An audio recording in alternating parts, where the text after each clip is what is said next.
C'est un gouffre sous-marin à couper le souffle.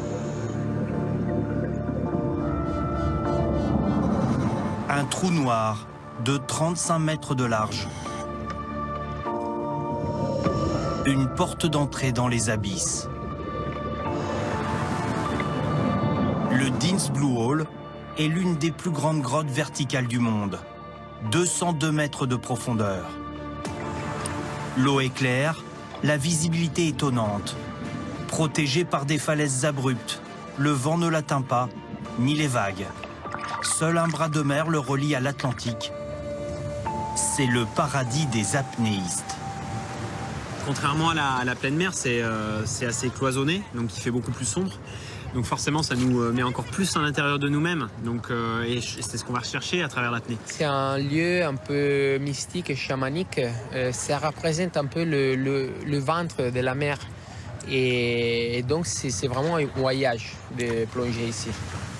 Alice Modolo est la première Française à être descendue à 100 mètres de profondeur. C'était ici, dans le Blue Hole, il y a tout juste un mois.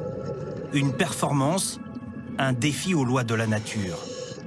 Le temps s'écoule ici, en permanence, le long des parois rocheuses, et accompagne les plongeurs dans l'obscurité. Une plongée déroutante. On pénètre vraiment dans une autre dimension, il fait nuit noire. On a juste un petit faisceau de lumière qu'on met sur la cagoule de notre combinaison qui nous éclaire. On voit des particules voler, du sable, on a l'impression d'être dans un autre monde. Le Dean's Blue Hole s'est formé durant l'ère glaciaire. Pour comprendre, il faut plonger à l'intérieur et observer les parois à la lumière de nos torches. Ce trou a été creusé alors que la mer était à un niveau bien plus bas qu'aujourd'hui.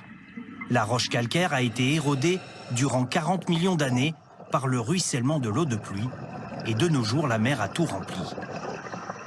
La particularité de ce Blue Hole se situe ici, à 20 mètres de profondeur.